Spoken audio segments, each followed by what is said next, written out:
จากใจคนดีเพื่อสวยสีวีจากหลุมหาโอ้โอ้โอ้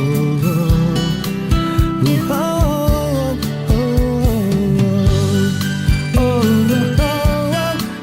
โอ้โอ้ให้แก้มใสได้ฟังข้อเสนอเจอได้เจอถ้าเอาหากันจะเอาใจทุกวันให้เจ้านั้นพบความสบายทั้งยามกินจะบอกให้นอนและจะยอมเสียนามสกุลและพอถึงยามนอนก็จะบอกให้กินยอมไม่ยุพินห้องว่าที่หักดังตกหลุมหักเจอขึ้นในจังได้หากดวงใจบ่สวยสีวีสวยย้อนสายสัมพันธ์และไมตรีจากใจคนดีเพื่อสวยสีวีจากหลุมหักโอ้โอ้โอ้โอ้โอ้โอ้โอ้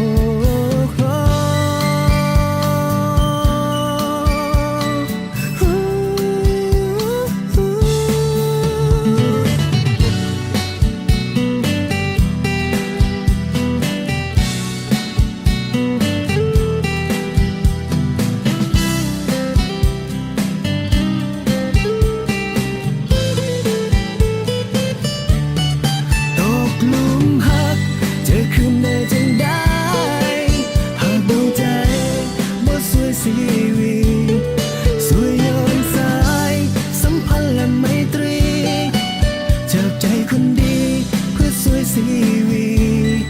จากหลุมหักโอ้โอ้โอ้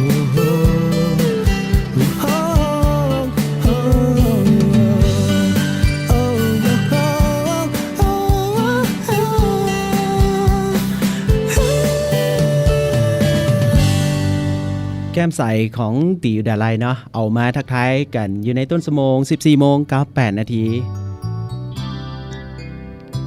ทำนาทีสั่งความบันเทิงต่อจากโฆษกอากาเนาะมากันแปลกๆหน่อยหนึ่งสำหรับวันนี้จันเดอร์ไซด์ทำนาทีดำเนินรายการแทนหลายคนเลยแทนทั้งมีน้อยได้เนาะแล้วก็แทนทั้งหนุ่มเอกกี้บุ้งหัวไปใส่เนาะบุ้งหัวไปบวชอยู่หรือบ่ปัจจุบันนี่ แก้มใส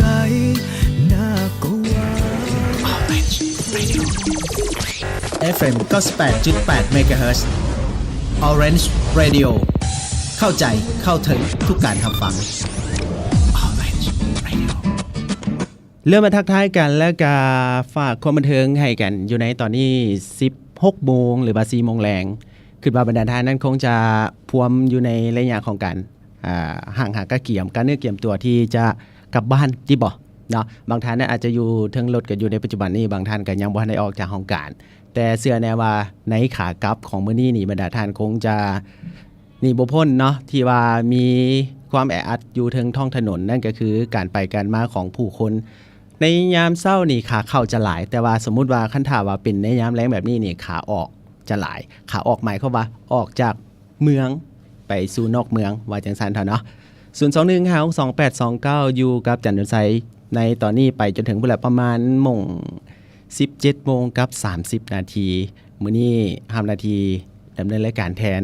แต่ว่าจังได๋ก็ดีเนาะแม่นว่าสำหรับผู้ใดที่จะแวะตลาดอยู่ในปัจจุบันนี้มื้อนี้จันทร์ไซมีเมนูที่ว่ามาแนะนำให้กับมีรายการได้รับฟังกันบางเทื่อในตอนค่ายแล้งแบบนี้คือหยังบ่ออกจะไปกินอาหารอยู่ไสดีเนาะหรือว่าอาจจะไปแวะตลาดเพื่อปรุงแต่งอาหารหมายความว่าไปซื้อเอาเครื่องอยู่ของกินนั่นแหละเนาะไปซื้อเอาเครื่องอยู่ของกินเพื่อจะไปปรุงแต่งอาหารเองมีเมนูมาแนะนำสำหรับเมนูประจำฤดูกาลในมื้อนี้ก็เอาเป็นว่าติดตามกันอยู่ในระยะต่อไปกันแล้วกันเนาะว่าจะมีอันใดแด Orange Radio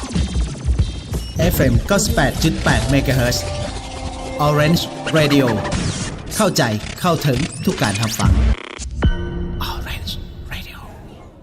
พอสะดวกสบายดีเนาะกับการสำระเงินค่าไฟเดี๋ยวนี้ สะดวกสบายแนวใดลูก เดี๋ยวนี้นะ นอกจากการชำระเงินค่าไฟผ่านศูนย์บริการเก็บเงินของไฟฟ้าลาวแล้วเฮายังสามารถชำระผ่านทั้งธนาคารตู้ ATM หรือ BCL1 ก็ได้ แม่นหวาสะดวกสบายขึ้นอีหลีเนาะ แม่นแล้ว สอบถามข้อมูลเพิ่มเติมหรือเมื่อเกิดเหตุฉุกเฉินต่างๆเช่นไฟฟ้าขัดข้อง ไฟตก ไฟมอด พบเห็นพนักงานพฤติกรรมที่บ่เหมาะสม จดเลขบ่ถือกับหม้อนับไฟ พบเห็นการลักต่อไฟ หรือดัดแปลงหม้อไฟต่างๆ ติดต่อหาสายด่วน call center 1199 ได้ตลอด24ชั่วโมงเฉพาะนครหลวงเวียงจันทน์หรือมีคำถามข้อข้องใจสามารถสอบถามได้ ผ่านทาง facebook.com/ รัฐวิสาหกิจไฟฟ้าลาว EDLรัฐวิสาหกิจไฟฟ้าลาวสนองไฟให้พอบริการไว้ด้วยความปลอดภัยสมใส่ให้เกิดผล นี่นะน้องคำที่ดีมีคุณภาพนี่เฮาวัดจากอย่างเด น้ำหนักเต็ม ราคาบ่ตก มีสไตล์ที่โดดเด่นบ่ซ้ำไผรูปร่างหน้าตาสวยงาม ที่สำคัญก็ความบริสุทธิ์ของคำนี้แหละอ้าย อ้ายหมายถึงคำที่ใส่หันได้ อ้าวก็บ่บอกดีๆ คันสั้นหันคำเมเรียนไปเลยอ้ายคำดีคำงาม มีทั้งคำฮูปประพันธ์และคำแทงลวดลายทันสมัย มีสไตล์ที่โดดเด่นบ่ซ้ำแบบไผหันคำเมเรียน ตั้งอยู่ตลาดเซ้าตึกใหม่ชั้น2 โทร 021-214-630 คำงามราคาดี ต้องห้านคำเมเรียน ว่าแต่ว่าไอ้ายสิมาขอน้องคำมื้อใด มี ล่ะ ข่าวดีมาบอกนาทีสุดท้ายแล้ว รุ่นโซ่งใหญ่ไปกับโตโยต้ารุ่นฮับส่วนลดลายถึง24 ล้านกีบเพียงได้จองรถรุ่นใดฮับไปเลยกระเป๋าเดินทางลากล่อมูลค่า 720,000 กีบพบกันที่ศูนย์การค้าลาวไอเทคตึกเก่าตั้งแต่วันที่25ถึง26มีนา2017นี้และยังมีกิจกรรมอีกหลวงหลายของแจกของแถมอีกเพียบของดีมีจำนวนจำกัดมาซาอดเด้อทุกๆท่านเอ้ยไปก่อนเดี๋ยวบ่ทัน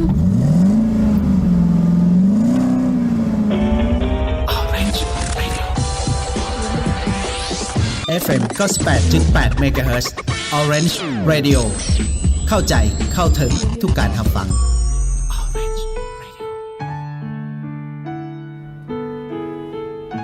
มาต่อกันที่หนึ่งผลงานเพลงเนาะที่ซึ่งถึงว่าจะเป็นในยามฮ้อนแต่ว่าฟ้ายังครึมๆอยู่เนาะหนึ่งเพลงของเซล เมื่อก่อนเคยบอกว่าหักเจ้าหมดใจ เมื่อก่อนเป็นห่วงเป็นใยคิดถึงเจ้าทุกวัน เมื่อก่อนเคยให้เจ้าเป็นคนสำคัญ เมื่อก่อนเคยเป็นอย่างใดเดี๋ยวนี้ก็ยังเป็นแบบนั้นยังหากเจ้าเหมือนเดิมสม่ำเสมอใจเวลาผ่านไปเท่าใดหัวใจบ่เคยหมุนตามเคยหักเสมอมาและจะเสมอไปหน้าที่อย่างเดียวที่ฟ้าลิขิตก็คือต้องมีชีวิตเพื่อหาเจ้าคนเดี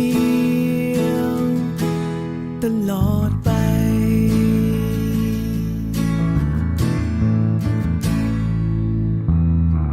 เมื่อก่อนเคียงข้างเสมอบ่ห่างเจ้าไปไสเมื่อก่อนจะอยู่ที่ใดบ่เคยคิดนอกใจเมื่อก่อนอยากมีเจ้าคนเดียวเรื่อยไปเมื่อก่อนหักขนาดใดเดี๋ยวนี้ก็ยังเป็นเหมือนเดิมยังหากเจ้าเหมือนเดิมสม่ำเสมอใจเวลาผ่านไปเท่าใดหัวใจบ่เคยหมุนตามเคยหักเสมอ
จดจำคืนวันที่เจ้านั้นเคยสัญญายังจดจำว่าจะที่เคยบอกว่าฮักกันคำเพียงบางคำหลอกลวงเฮาให้เสื่อใจจนวันจะจากไปจึงได้หูความจริง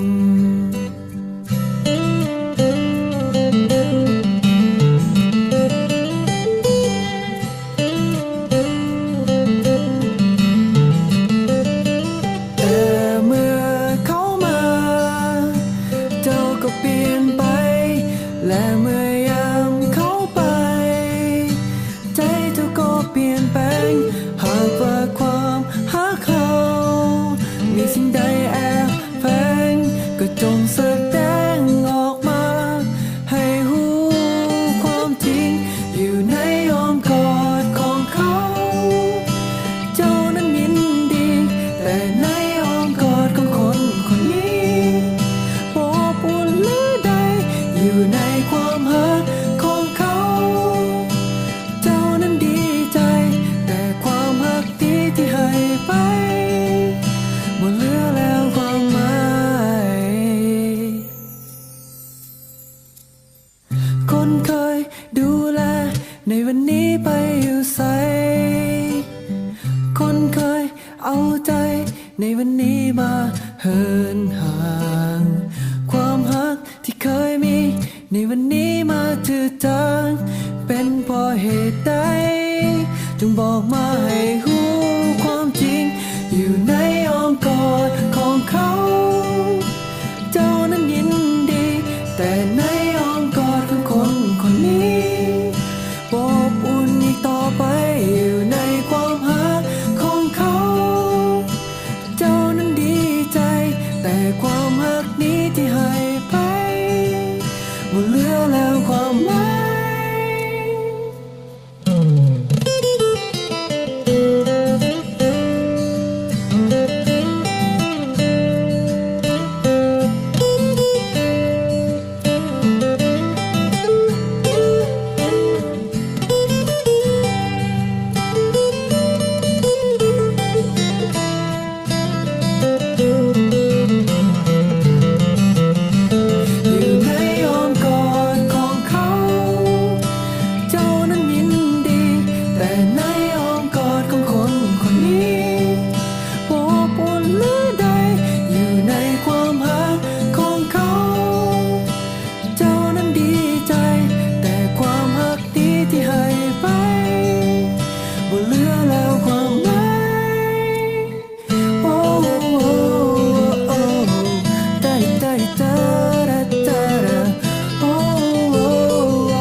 ปฏิเสธว่าได้นะในเรื่องของอ้อมกอดนี่คืออีกหนึ่ง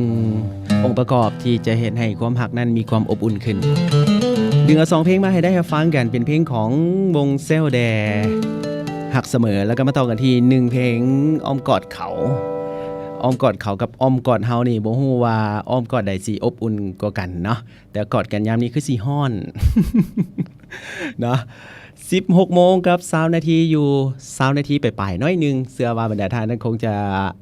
พวมห่างใกล้เกี่ยมที่จะกลับบ้านกลับเฮือนกันแหละเอาเป็นว่าคันถ้าผู้ใดที่อยากประกอบส่วนในเรื่องของเสียงเพลงเนาะสามารถแนะนำกันเข้ามาได้ที่021522829เอาตามความสะดวก FM 98.8 MHz Orange Radio เข้าใจเข้าถึงทุกการรับฟัง กระดังที่ได้บอกไปเนาะว่าจันทร์ใจทำได้ที่ดำเนินรายการแทน2 หนุ่มเนาะหนุ่มหลักๆนั่นก็คือหนุ่มเอกกี้คือสิบวชอยู่แล้วที่บอกปัจจุบันนี้ บวกกลับมาจากเถื่อเนาะแล้วก็ธรรมดานั้นจะแมนมีน้อยที่ว่าจะมาดำเนินรายการ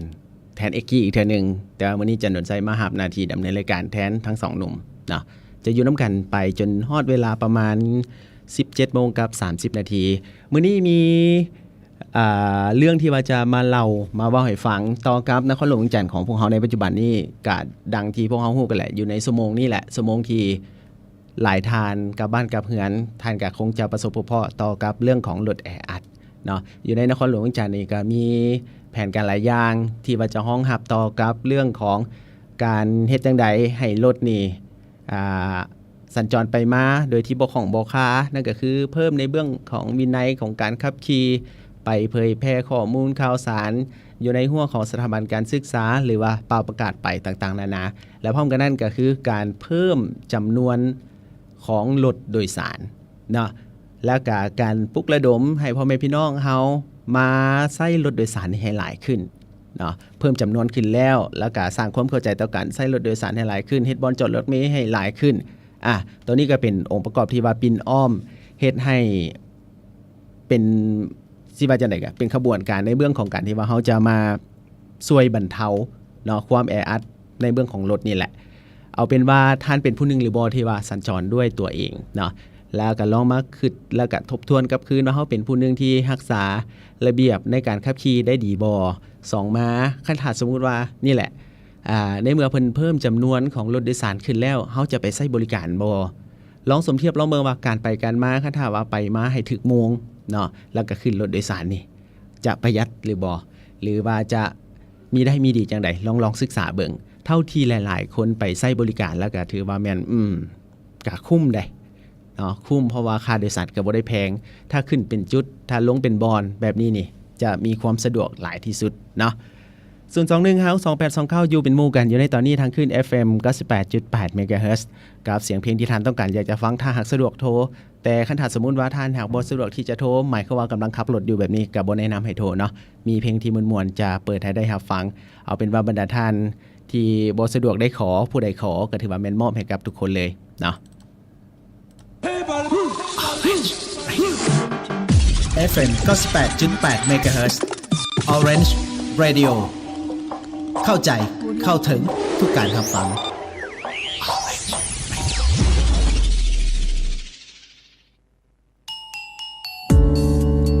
เป็นหนึ่งบทเพลงเนาะที่คิดว่าคือสิเจ็บเหลือเกินเนาะสำหรับเพลงนี้ของจอห์นนี่เนาะสังถือขอกันเข้ามาทางหลังใหม่เมื่อตอนที่หักเมื่อวานเท่าใดเมื่อตอนที่ทิมมันยิ่งเสียใจบทเรียนซ้ำๆเจ้าตอบและย้ำให้คอยฝันหายเมื่อตอนที่หักเจ้าลงงมงายเมื่อตอนที่ทิมบอกเคยเสียดายผิดที่คนนี้ไว้ใจแต่เจ้าเท่านั้นบอกเคยคิดว่าคนที่หาในวันนี้จะมาทำหายบอกเคยคิดว่าวันสุดท้ายต้องถือคลักล้างจะฝากคำถามทิ้งไว้ในใจว่าบ่มีเจ้า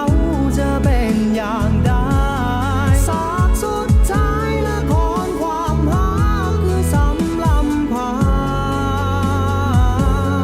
จากคำว่าหากมันกลายเป็นสั่งเมื่อคนนี้บ่เลือกความว่างหวานลึกความจริงที่ฝังลึกในหัวใจ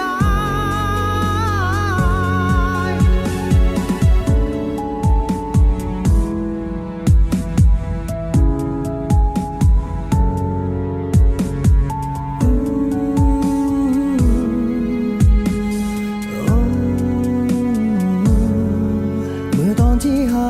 เก็บยังก็ดีเมื่อตอนที่ทิมเยื่อใยบ่มีแววตาของเจ้า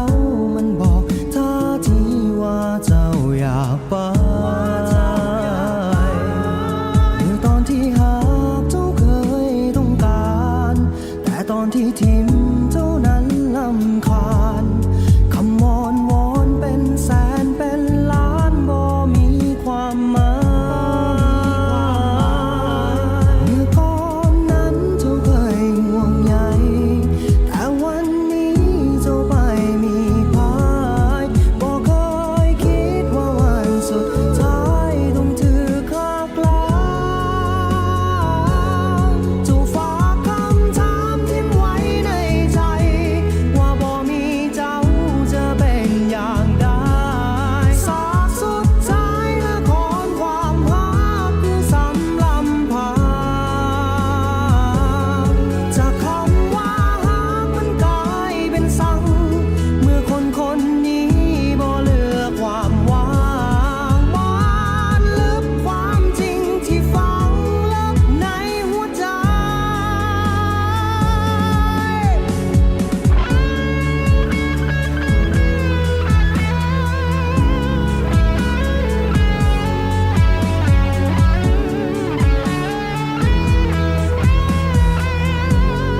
ที่มันค้างคาจะได้ทำเพื่อวันนี้บ่เสียใจหากได้แก้ไขมันวันนั้นเจ้าคงบ่จากไปยิ่งคิดก็ยิ่งเสียดายกว่าจะมาผูกพันถึงใจกายยิ่งเสียเวลาเท่าใดทุ่มไปกับมันแต่เพราะความบ่เข้าใจเพียงเล็กน้อยเท่านั้นที่แยกเขาจากกันจนมันต้องปวดใจต้นเหตุเป็นเพราะสองเฮานั้นบ่ยอมใจอ่อนบ่ยอมงองอนก็เพราะยิ่งในศักดิ์ศรีต่างคนต่างเอาแต่ใจต่างคิดว่าตัวเองถือและดี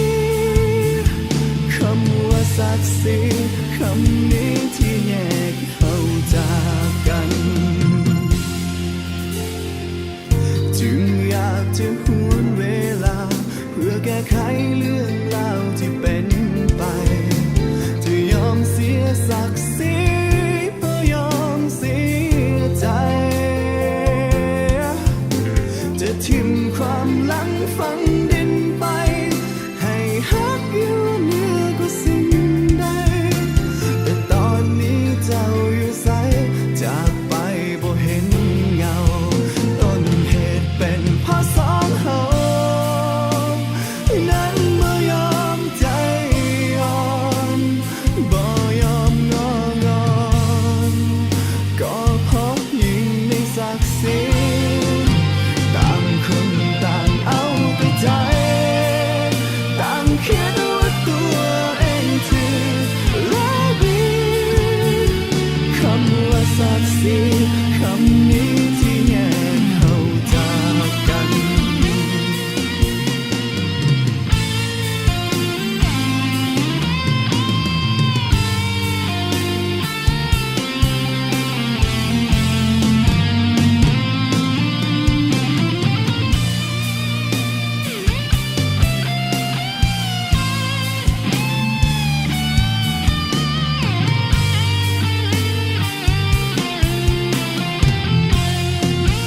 ต้นเหตุเป็นเพราะสองเฮานั้นบ่ยอมใจอ่อนบ่ยอมงองอนก็เพราะยิ่งในศักดิ์ศรีต่างคนต่างเอาแต่ใจต่างคิดว่าตัวเองถือและดีคำว่าศักดิ์ศรีคำนี้ที่แยกเขาจากกันคำว่าศักดิ์ศรีคำนี้ที่ทำให้เลิกกัน บ่มีเรื่องศักดิ์ศรีในคำว่าหักเนาะหนึ่งเพลงของต้นอนิรุทธิ์ที่ประพันธ์โดยตีอุดาไลเพลงนี้นี่ลึกๆแล้วก็สิว่าจังได๋ดีลึกๆแม่นเอามาจากความจริง แนะนำให้ได้รับฟังกัน 2 เพลงเลยก่อนหน้านี้เป็นเพลงเพลงสังเนาะของจอห์นนี่แล้วก็มาต่อกันที่พอศักดิ์ศรีมีรายการที่โทรกันเข้ามาหลังไมค์ตอบสนองให้ได้รับฟังกันไปแล้วคิดว่าคงจะถูกใจสำหรับบรรดาท่านที่กำลังให้เกียรติติดตามรับฟังอยู่ในปัจจุบันนี้เนาะ FM 98.8 MHz Orange Radio เข้าใจเข้าถึงทุกการรับฟัง ค่อยเก็บตั้งหูของเจ้าเก็บแหวนเส้นผมขนตาค่อยเก็บทุกๆโมเลกุลของเจ้าเก็บละเอียดฮอดหูขุมขน เก็บทุกรายละเอียดด้วย Huawei GR5 2017 ที่มากับกล้องหลังคู่ 13 ล้านพิกเซล ที่บ่ธรรมดาเหนือสั้นกว่าด้วยเลนส์คู่ 6 สั้น โฟกัสไว้ 0.3 วิบ่พลาดทุกช็อตเด็ดถ่ายภาพมุมกว้างได้ถึง 78 องศา หรือจะถ่ายภาพหน้าคมหลังเบอร์ได้สบาย มาพร้อมหูรับแสงขนาด f2.0 ให้ภาพคมสัตว์งามดังใจแม้แต่บอลแสงหน่อย ไว้สุดๆกับ CPU Octa Core 5 ทนทานด้วยแบตเตอรี่ 3,340 มิลลิแอมป์อัดแน่นด้วยประสิทธิภาพใช้งานหนักหมดมือก็เอาอยู่ ง่ายได้ทุกการใช้งานด้วย Fingerprint Scanner เวอร์ชัน3 ที่เก็บรายละเอียดเรื่องความปลอดภัยสแกนไว้เพียง 0.3 วินาทีเท่านั้น และฟังก์ชันใหม่ๆเต็มอัดแน่นซื้อ Huawei GR5 2017 ได้แล้วมื้อนี้ที่ตัวแทนจำหน่าย Huawei ทั่วประเทศทั้ง 3-4 ราคาเดียวเพียง 2,250,000 กีบเท่านั้นเรื่องสมาร์ทโฟนต้อง Huawei เท่านั้น Huawei make it possible พอสะดวกสบายทีเนาะกับการชำระเงินค่าไฟเดี๋ยวนี้สะดวกสบายเนอะใดลูก เดี๋ยวนี้นะนอกจากการชำระเงินค่าไฟผ่านศูนย์บริการเก็บเงินของไฟฟ้าลาวแล้วเฮายังสามารถชำระผ่านทั้งธนาคารตู้ ATM หรือ BCL1 ก็ได้แม่นหวาสะดวกสบายขึ้นอีหลีเนาะแม่นแล้วสอบถามข้อมูลเพิ่มเติมหรือเมื่อเกิดเหตุฉุกเฉินต่างๆเช่นไฟฟ้าขัดข้องไฟตกไฟมอดพบเห็นพนักงานพฤติกรรมที่บ่เหมาะสมจดเลขบ่ถูกกับหม้อนับไฟพบเห็นการลักต่อไฟหรือดัดแปลงหม้อไฟต่างๆติดต่อหาสายด่วน Call Center 1199ได้ตลอด24ชั่วโมงเฉพาะนครหลวงเวียงจันทร์หรือมีคำถามข้อข้องใจสามารถสอบถามได้ผ่านทาง facebook.com/ รัฐวิสาหกิจไฟฟ้าลาว EDL รัฐวิสาหกิจไฟฟ้าลาวสนองไฟให้พอบริการไว้ด้วยความปลอดภัยสมใส่ให้เกิดผลโคกแจกโซ่กล้องฝาสี่คำกว่า1 ล้านรางวัลรวมมูลค่ากว่า 6,000 ล้านกีบมีทั้ง iPhone 7 40 เครื่องเสื้อโปโลโคก 6,000 โตและรางวัลดื่มฟรี 1,270,000 รางวัลรุ่นโซกง่ายๆเพียงแต่ดื่มโค้กซีโร่แฟนตาสไปร์รุ่นฝาสี่คำรุ่นรับรางวัลกล้องฝาทันทีมารุ่นโซกกับโค้กฝาสี่คำได้ที่ห้างค้าใกล้บ้านทานฟ้าวเด้อของรางวัลมีจำนวนจำกัดสอบถามและเบิ่งรายละเอียดเพิ่มเติมได้ทุกห้างค้าที่ร่วมรายการหรือ call center 021 264 708ตื่มความสดชื่นกับโคคามีข่าวดีมาบอกนาทีสุดท้ายแล้วรุ่นโซ่ใหญ่ไปกับโตโยต้ารุ่นฮับส่วนลดลายถึง24 ล้านกีบเพียงได้จองรถรุ่นใดฮับไปเลยกระเป๋าเดินทางลากล่อมูลค่า 720,000 กีบพบกันที่ศูนย์การค้าลาวไอเทคตึกเก่าตั้งแต่วันที่25ถึง26 มีนาคม 2017 นี้และยังมีกิจกรรมอีกหลวงหลายของแจกของแถมอีกเพียบของดีมีจำนวนจำกัดมาซาอดเด้อทุกท่านเอ้ยไปก่อนเดี๋ยวบ่ทัน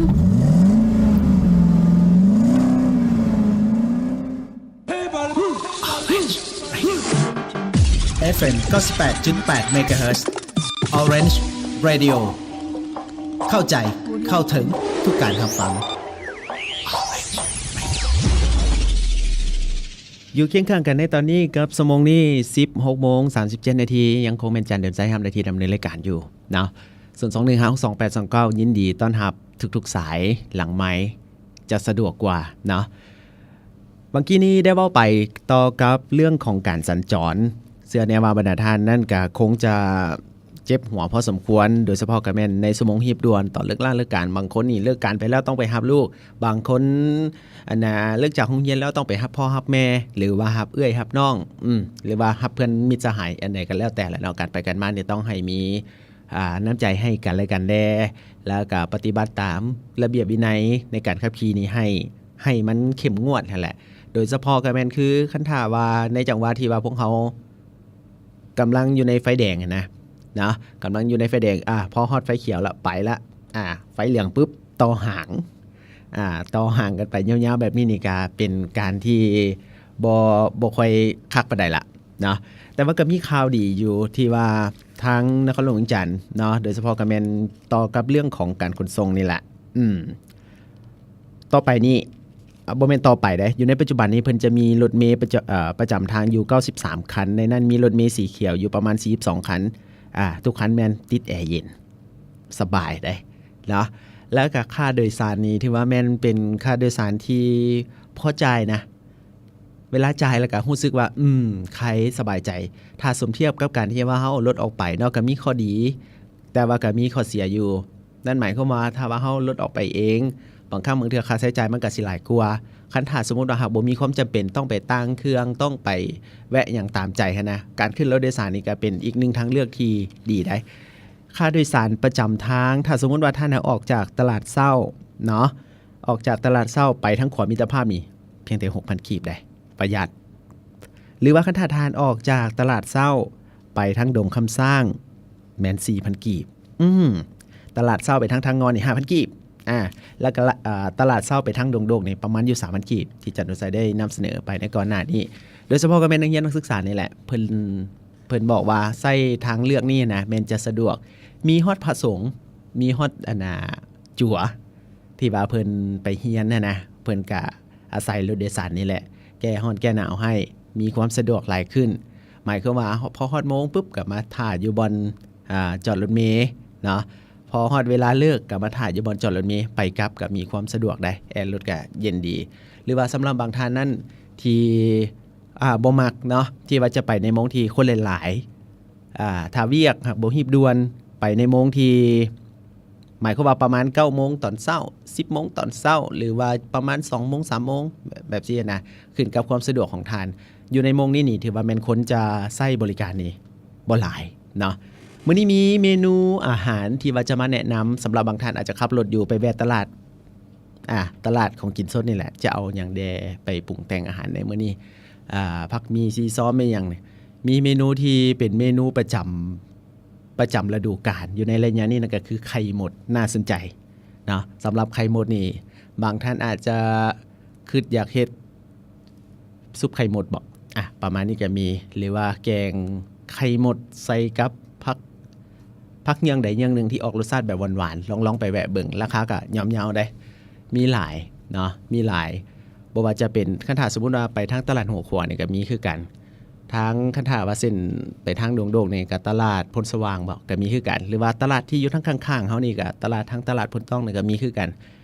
สะดวกแวะบ่ใดก็ไปบ่นั้นได้เนาะอันนี้ก็เป็นอีกหนึ่ง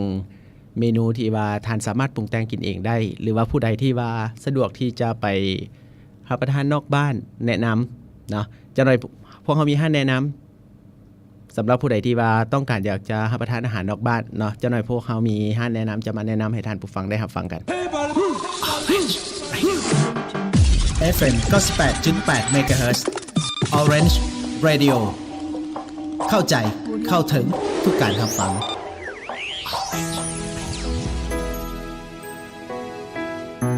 กำลังใจข้างๆเนาะอีกหนึ่งเพลงนำเสนอให้ได้รับฟังกันในตอนนี้เอาเป็นว่าไปรับฟังกันก่อน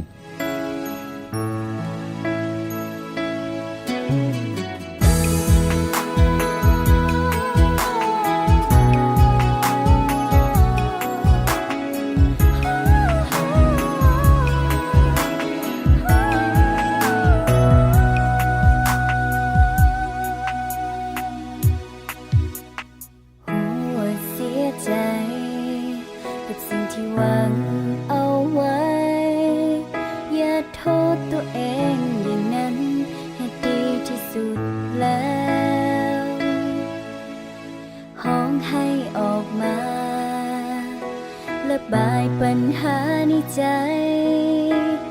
ล้างความเจ็บข้างในให้ไหลลงสู่พื้นดินยังมีอีกคนที่เจ็บกว่า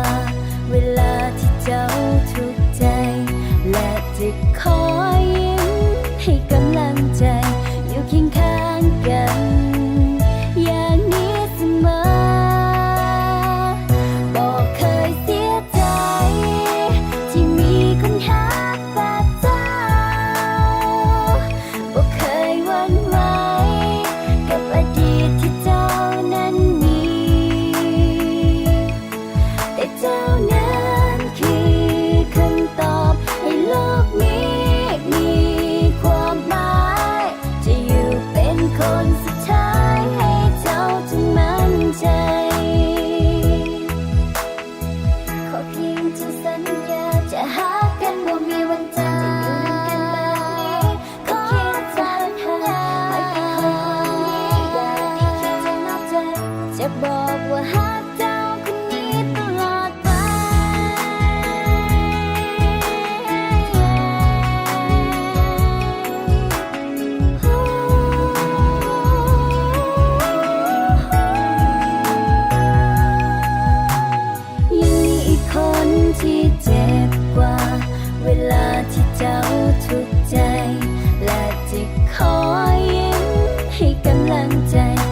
คียงข้างกัน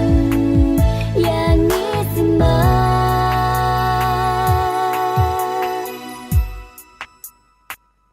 บอกเคยเสียใจที่มีคนหักแบบเจ้าบอกเคยหวั่นไหว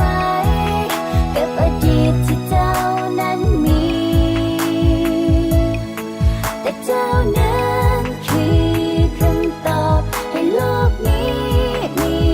ความหมายจะอยู่เป็นคนสุดท้ายให้เจ้าจงมั่นใจแต่เจ้านั้นคือคำตอบให้โลกนี้มีความหมายจะอยู่เป็นคนสุดท้ายให้เจ้าจงมั่นใจ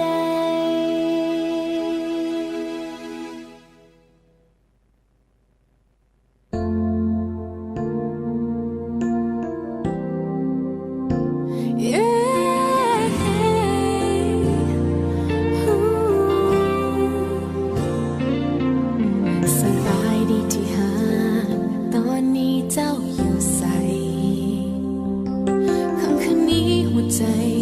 มันรู้สึกเหน็บหนาวเหลือเกินอยู่ด้วยกันได้บ่ฟังเสียงของหัวใจก่อนเพียงได้รู้สึกมันก็อบอุ่นใจชีวิตผู้หญิงคนหนึ่งได้ผ่านคืนนี้ที่หนาวใจถ้าขาดเจ้าไปแล้วค่อยคงจะตายเจ้าได้ยินอยู่หรือบ่ค่อยหักเจ้านะคนดีหักทุกคำในวันนี้สัมผัสลึกทั้งใจ It is you I have loved หักบ่มีเงื่อนไขตื่นขึ้นมาวันใหม่ก็จะกอดเจ้าเอาไว้และหักเจ้าตลอดไป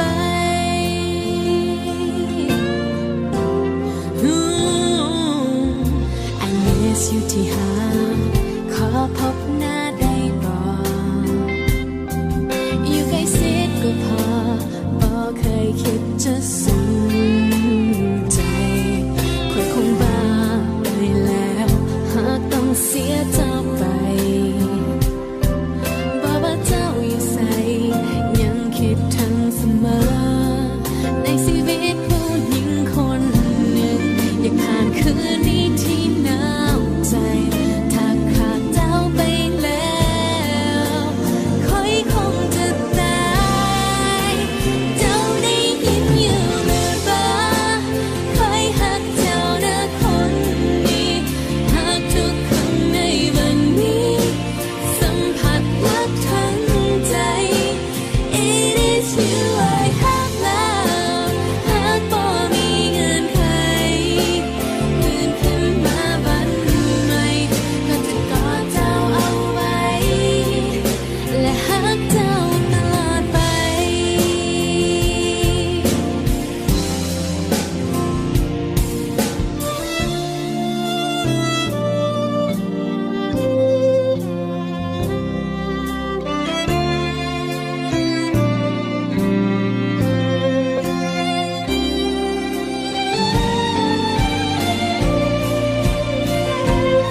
ใจของคนนี่มันเปลี่ยนได้เนาะแต่คันถ้าผู้ใดเฮ็ดได้ที่จะฮักตลอดไปก็เป็นเรื่องที่ประเสริฐหลาย ดึงเอาหลายเพลงที่ซึ่งมาให้ได้รับฟังกันเนื่องจากว่าสภาพอากาศในปัจจุบันนี้ค่อนข้างร้อน ก็เลยว่าเอาเพลงเย็นๆคิดว่าคงจะเป็นส่วนหนึ่งที่เฮ็ดให้ความรู้สึกนั้นเย็นได้ แต่เรื่องของการเย็นกายนี่ก็ต้องได้เลือกอยู่บอนเย็นๆได้จึงจะเย็น 021562829 ติดข้างกันไว้หลายสายเลย เอาเป็นว่าจะค่อยๆทยอยเปิดให้ได้รับฟังกันปัจจุบันนี้ 16:49 นาทีแล้วชั่วโมงนี้เป็นชั่วโมงที่ฮิบด่วนนอนทีพวกเขาได้เว้าได้ว่ากันอยู่ตลอด และก็ขอฝากกันตื่มอีกเรื่องนึงนั่นก็คือการขี่โดยเฉพาะแม่นรถใหญ่เนาะให้ทานนั่นจงแนมเบิงถนนให้ดีๆว่าทานนั่นขี่คาบเลนอยู่หรือบ่นะจอดถึงบอลหรือบอสล้อรถถึงบอลหรือบอหรือว่าการที่ว่าจะจอดรถอยู่แคมป์ทางนี่ให้มีความเห็นอกเห็นใจเนาะให้หลีกเว้นการที่ว่าจะจอดรถแบบสายๆในสมองที่หิบด่วนโดยเฉพาะบริเวณตลาดก็ดีตามทางขบทางแยกก็ดีและนี่ก็คือเป็นอีกหนึ่งสิ่งที่ว่าทางทีมงาน Orange Radio เนาะของพวกเขาฝากให้กับมีรายการทุกท่านที่กำลังรับฟังอยู่ในปัจจุบันนี้เอาเป็นว่าอยากให้ทานนั่นมีความสะดวกในการขับขี่นั่นแหละ